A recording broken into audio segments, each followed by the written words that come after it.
마태복음 14장 34절에서 36절까지 봅니다.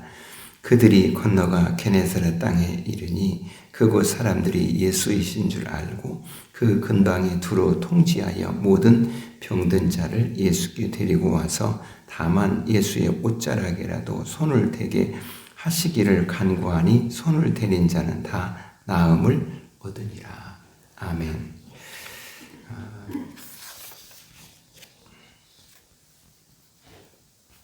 우리가 이제 마태복음 14장을 이렇게 쭉 보았습니다. 우리는 지난번에 이 말씀을 통해서 예수님이 지금 오병이어의 이적의 역사, 또 이 갈릴리 바다의 호수에서 일어나는 풍랑을 잔잔케 하시는 일, 걸어오시는 일, 이런 모든 일들의 결론. 그래서 배 안에 있는 사람들이 절하고 했다라는 이야기 우리는 보았습니다. 그리고 그들이 하나님의 아들이십니다 라고 한 말, 이 말이 이것이 보는 면에서는 결론적인, 이것이 오늘 우리들이 가져야 될 신앙, 그리고 우리가 해야 될 고백인 것을 우리들이 다시 한번 생각하게 하는 것입니다. 자, 그리고 예수님이 이제 오늘 말씀에 그들이 건너가 게네사렛 땅에 이르렀다, 이렇게 말하고 있습니다.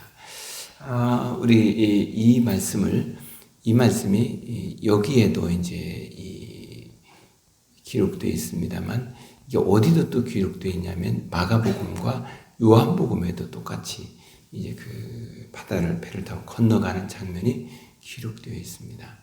근데 여러분이 이렇게 보면 조금 이렇게 이상하다, 다른 것 같은 장면을 볼 수 있습니다. 왜냐하면 마가복음에서는 이제 배를 타고 어디로 가냐면 벳세다를 이렇게 얘기 나옵니다. 근데 요한복음에는 또 게네사렛이라 나옵니다. 그리고 또 오늘 본문에서도 이 마태복음에서도 배를 타고 건너 게네사렛에 이르렀다, 이렇게 나옵니다. 그럼 이게 어떻게 맞은 거야? 이게 뭐가 하나 틀렸다는 말이 아니야?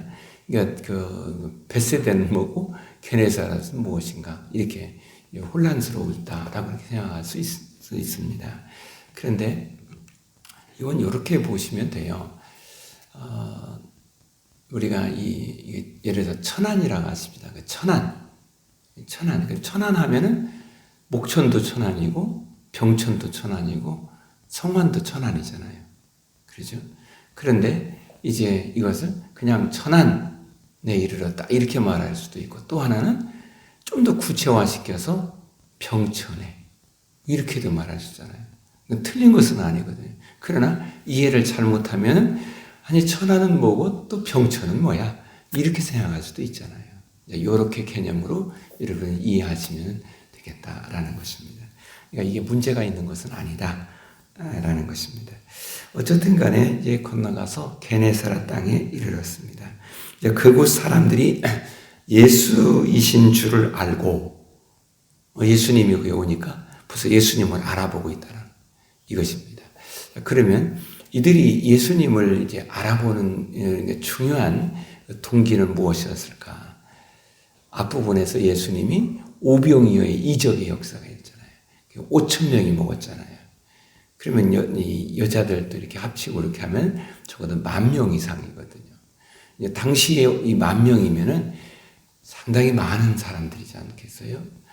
그러죠. 그리고 또 이제 그 8장에서부터 쭉 보면은 예수님께서 이제 중풍병자도 고치시고, 또 손 마른 자도 고치시고, 또 이제 그 백부장의 하인도 고치시고 등등, 이러한 이야기가 계속해서 나옵니다.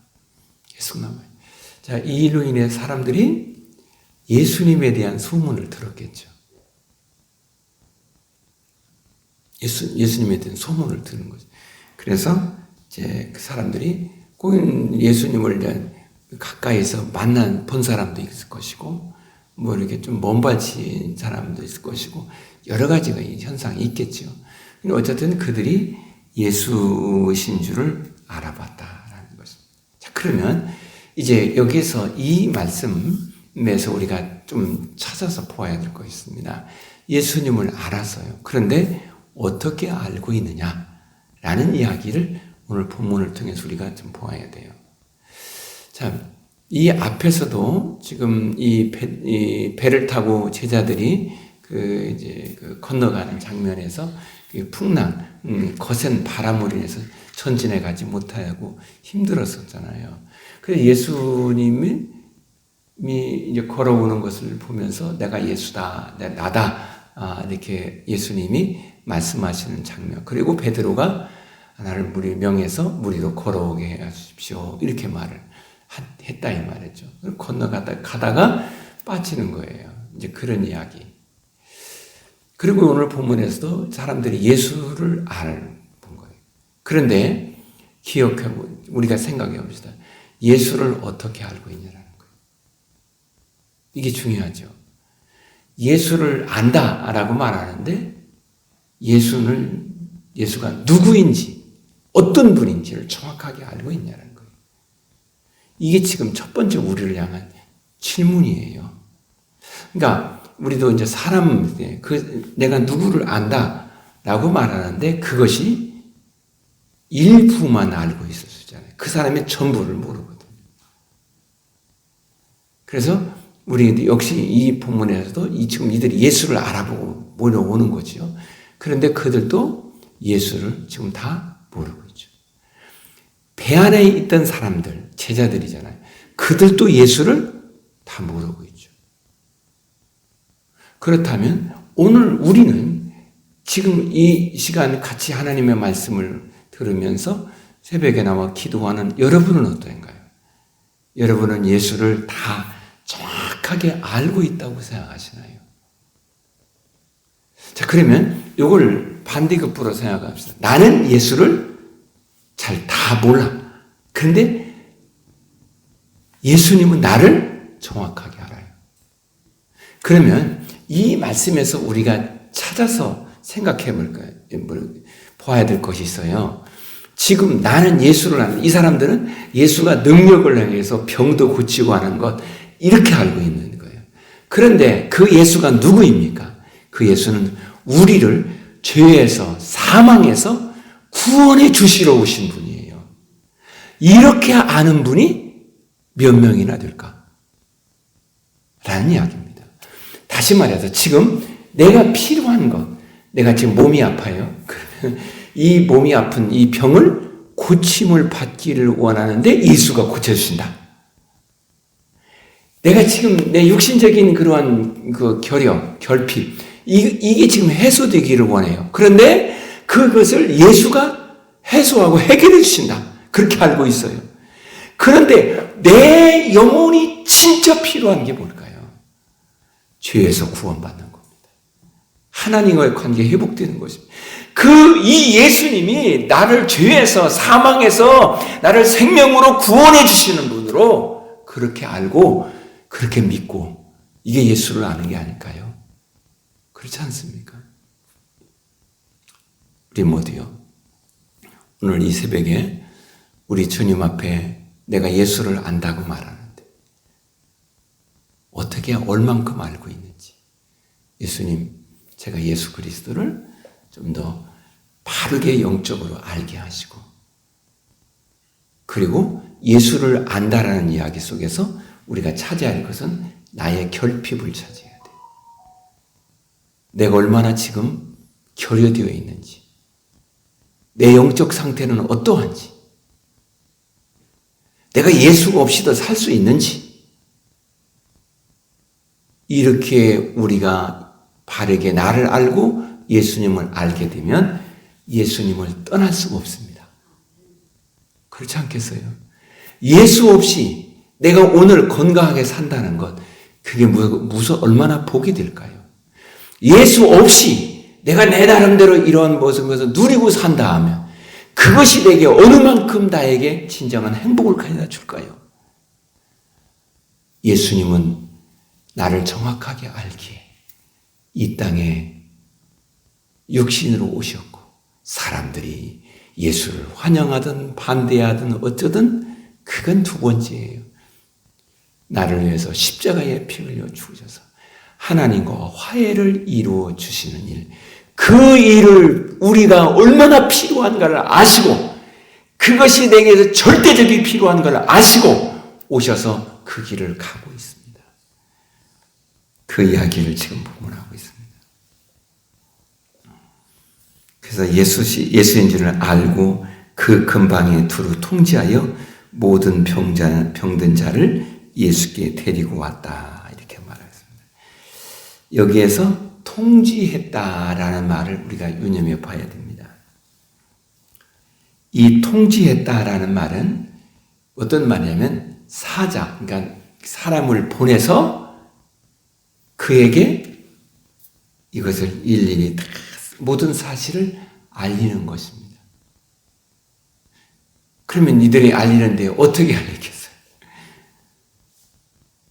그 예수가 오병이어의 이적의 역사, 또 그러니까 병든 자를 고치는 역사, 그런 이야기를 했겠죠. 그러니까 그 뒤에 병든 자를 예수님께 데리고 오는 것입니다. 그런데 예수님은 그들을 어때요? 거부하고 외면하지 않습니다. 성경에 보면 바리새인들이나 이들은 이제 이들이 왔을 때 네가 이래서 그런 거야, 네가 이래서 그러는 거야 라고 말해줍니다. 중요한 것은 네가 이래서 그런 거야 라고 말하기 이전에 지금 이 병든 자나 예수님께 이 사람들을 데리고 온 사람이나 모두가 다 공통적으로 중요한 것은 예수를 만나야 되는 것입니다. 그게 중요하죠. 어쨌든 그래서 통지했다라는 말을 우리가 좀 봐야 돼요. 그리고 이 뒤에 보면은 그들이 다만 예수의 옷자락에 손을 대게 하시기를 간구했다. 이렇게 말합니다. 그러면 예수의 옷자락에 손을 댔다라고 할 때, 그럼 이렇게 예수님 이렇게 겉옷, 옷에 이렇게 손을 댄다. 그런 말일까? 여기에는 공통적으로 다 이게 말하는 것이 뭐냐면 이것은 찌찌트라고 말하는 것입니다. 찌찌다. 그래서 그걸 다른 말로 하면 옷단술이라는 말인 거예요. 그러니까 이들은 이제 다니면서 이제 겉옷에다가 이렇게 실처럼 생긴 이것을 술이라고 하는데 이걸 이렇게 달고 다니는 것입니다. 이게 613 밑부터 그러니까 613 계명을 상징하는 것입니다. 그러니까 이들은 이 옷단술을 달고 다니면서 그들의 마음속에 그당 생각을 하고 있는 것이 하나 있습니다. 그것은 내가 누구인가? 나는 어떠한 사람? 하나님의 율법의 말씀을 항상 지키고 따르는 사람으로 살아가야 된다라는 것을 의미하는 것입니다. 그리고 또 하나, 내가 이 율법의 이 말씀을 잘 그대로 따르고 준행함으로 내가 정결 거룩해지게 된다라는 것입니다. 그 이야기. 그래서 이 옷단술은 거룩한 거예요. 정결한 거예요. 그래서 이것은 함부로 여기다 손을 대면 안 되는 것입니다. 왜? 그 사람이 지금 부정한 것을 만졌는지 어떻게 알아요? 그렇잖아요. 만약에 이제 A라는 사람이 이 부정한 것을 만졌어요. 그러면 그 사람은 부정한 게 되잖아요. 근데 그 옷단술을 딱 손을 대면 어떻게 될까요? 이게 부정하게 되잖아요. 그러면 심각해진다 이 말이죠. 하나님 앞에서 지금 이 말씀을 지키고 거룩하게 되어야 되는데 정결하게 살아야 돼. 이런 의미가 담겨져 있는. 그래서 아무나 이렇게 이 옷단술을 만지는 것을 그만은 못 만지게 만듭니다. 지금도 그들은 마찬가지입니다. 지금도 그들은 이 옷단술에 아무나 손을 대려가면은 확 화를 낼 정도로 싫어합니다. 근데 사람들은 그러면 이게 뭘까? 이게 지금 당시의 사람들이 이렇게 생각하는 거죠. 이분이 거룩한 분이야. 능력이 있어요. 능력인데 옷단술, 이 거룩을 지금 대표하게 말하는 거잖아요. 그것을 만지면은 내가 부정함이 해소되어져서 정결하게 되어지고, 내가 정결하게 되어지면은 이 부정함으로서 온 원인, 이런 모든 것들이 다 깨끗이 회복이 되어질 것이라는 생각을 하는 거예요. 그래서 혈병을 앓던 여인이 예수님 옷자락을 만졌다고 했잖아요. 그러니까 그러면 그 옷자락이 뭘까? 그냥 예수님 겉옷을 만졌다는 말일까? 그 말이 아니라 이 옷단술, 이걸 찢짓, 이걸 만졌다는 거예요. 이 말은 저도 우리가 생각해, 우리가 이걸 만지면은 저 사람의 그 정결함, 사람은 나보다 훨씬 정결함 하나에 가까워져요. 그래서 내가 이 만지면 해서 나의 부정함이 돼요. 저 사람을 통해서 내가 해소되고 이제 그러기를 바라는 그러한 의미로 만졌다 그 말인 거죠. 그런데 오늘 말씀에 보면은 그럴 때 손을 대기를 구합니다. 근데 예수님이 그렇게 하라, 뭐 해라 그렇게 말을 예수님 허락을 한 장면이 안 나오잖아요. 그리고 그들은 손을 대는 것입니다. 그런데 손을 대는 자마다 나음을 입었다라는 것입니다. 아직은 그러면 이게 진짜 그러면 다 그렇게만 하면 다 된다는 말일까? 아니잖아요. 그런데 이들은 이렇게 생각을 하고 있는 거죠. 이 말을 통해서 우리가 보아야 될 것이 있습니다. 예수님은 이런 사람이든 저런 사람이든 외면하지 않습니다. 왜요? 그들은 이런 사람이든 저런 사람이든 누가 필요한 사람입니까? 예수가 필요한 사람. 예수님의 십자가의 은혜가 필요한 사람. 그러니까 옷단수를 만지는 이 사람의 마음의 간절한 첫 번째 열망은 물론 병을 낫기를 원하는 것입니다만 그 중에 먼저는 정결해지는 것, 거룩해지기를 원하는 것입니다. 왜? 이 병은 죄 때문에 왔다라고 생각하기 때문에. 그러면 예수님은 어때요? 만지는 거에서 별 말하지 않고 다 나음을 입었다라는 것입니다. 그 말은 예수가 답이다는 얘기입니다. 예수가 여기서 알고라는 말, 통지했다라는 말, 손을 대기를 원한다는 말, 이런 모든 걸 전체 다 묶어서 한마디로 보면은 나의 구원의 문제, 예수가 답이에요. 나의 삶의 모든 문제, 예수가 답이에요. 내가 내 지금 마음에 평안이 없어요. 그런 모든 문제, 이것도 예수가 답이에요. 그 예수님이 나를 위해서 십자가에 피 흘려 죽으셔서 내게 천국을 이루어 주시려고 지금 오신 거예요. 그리고 그 예수님이 십자가에 죽으신 거예요. 우리가 그 예수를 만나는 것, 내 인생의 가장 큰 축복입니다. 내가 예수 만난 것보다 더 큰 행복은 없어요. 내 인생에 예수를 만난 것보다 더 귀한 만남은 없는 거예요. 가장 귀한 만남, 내가 예수님을 만난 것입니다. 내가 가장 큰 복을 받은 것, 예수님을 만나 구원받은 복입니다. 우리는 이 은혜를 영원히 잊지 않고 그 주님을 만나는, 주님과 함께 살아가는 하나님의 사람이 우리가 되기를 소망합니다. 기도하겠습니다. 살아계신 하나님,